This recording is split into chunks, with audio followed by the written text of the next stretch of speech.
Welcome to Beth Tikkun in our ongoing study of the Torah. This week we're in portion Vayelech, which translates to "and he went," found in Deuteronomy chapter 31. I'm Tim Pell, and I'm glad you're here. So let's dive in. Though it's the shortest of all portions, clocking it at only 30 verses, Vayelech has many things to teach us.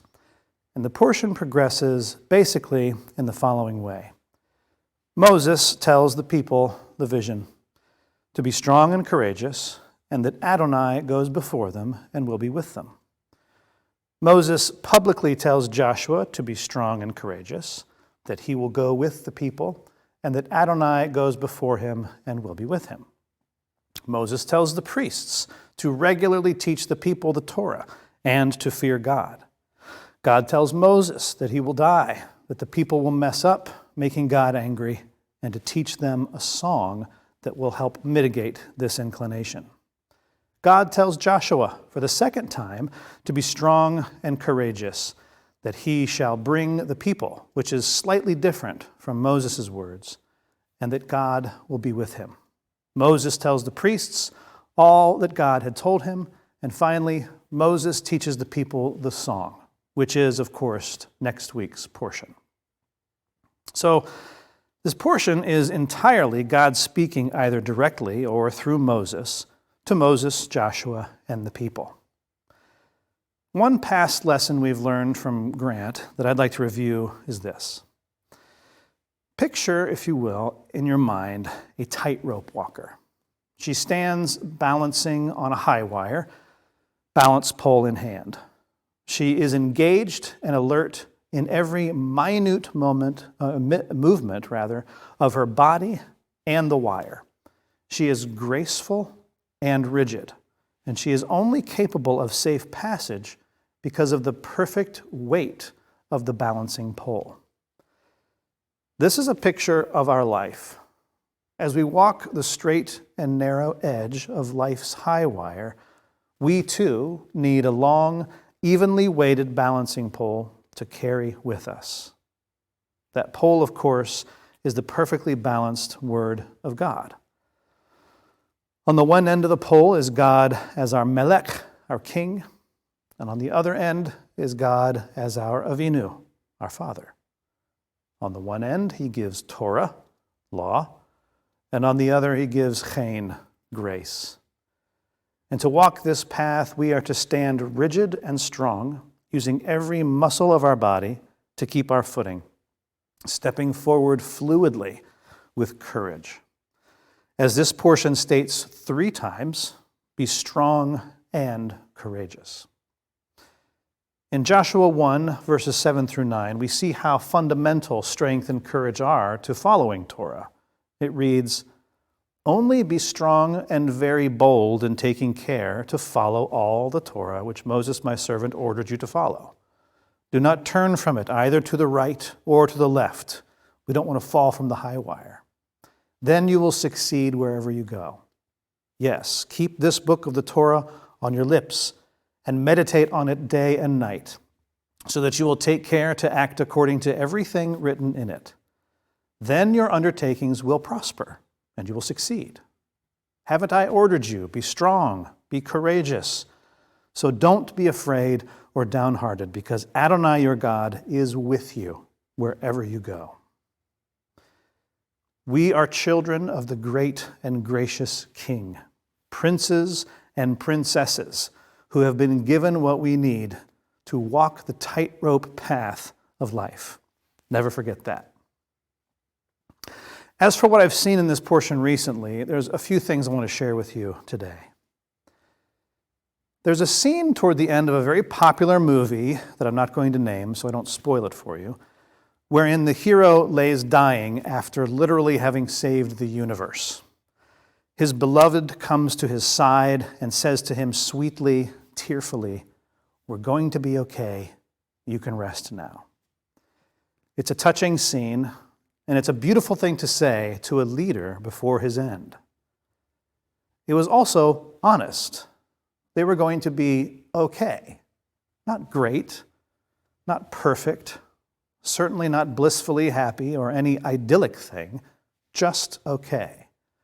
And at that, the hero let go and died in peace. Similarly, God tells Moses in this portion that essentially the people will be okay. They're going to mess up and make God angry, just like they always have. And God will turn his face, etc. But I don't imagine that Moses is distraught about this. And here's why. Moses knows, beyond the shadow of a doubt, that Adonai is faithful and keeps his promises.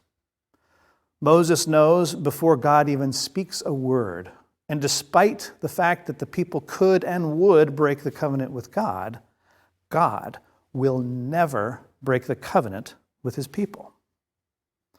So when God says they're going to mess up, I imagine he and Moses shared a moment where God rolls his eyes, and Moses does a facepalm saying, "Oy vey," and then they both chuckle a little.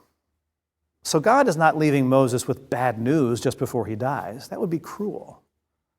No, he's saying, they're going to be okay. You can rest now. Secondly, if we go back over the overall picture of the portion, we can see a basic model of effective leadership. The leader does 4 things, really. He shares the vision, sets the boundaries, brings the people there, and goes with them. The people, for their part, trust the leader and the vision. And all are strong, courageous, and fear only God. Let me repeat that. The leader shares the vision of them in the land, sets the boundaries written down in the Torah, brings the people to the land, and goes with them. The people, for their part, trust the leader and the vision, and all are strong, courageous, and fear only God. Got it? Okay. Finally, I want to draw your attention to 2 seemingly opposing instructions to Joshua regarding how he was to lead. Looking back, we see that Moses' type of leadership was decisive and firm, consistently. He was not inclined to seek consensus from among the people or their leaders. And nearing his end, as he commissioned Joshua, he probably softened a little and did not instruct Joshua to lead in the same way. Go with the people, he says. Be beside them, in other words. Rabbi Jonathan Sacks, in his commentary on Deuteronomy, says this. At the end of his life, Moses recognized one great failure of his leadership. He had taken the Israelites out of Egypt, but he had not taken Egypt out of the Israelites. He had changed his people's fate, but he had not changed their character. He now realized that for this to happen, there would have to be a different kind of leadership, one that handed back responsibility to the people as a whole and to the elders in particular. God, on the other hand, did instruct Joshua to be decisive and firm.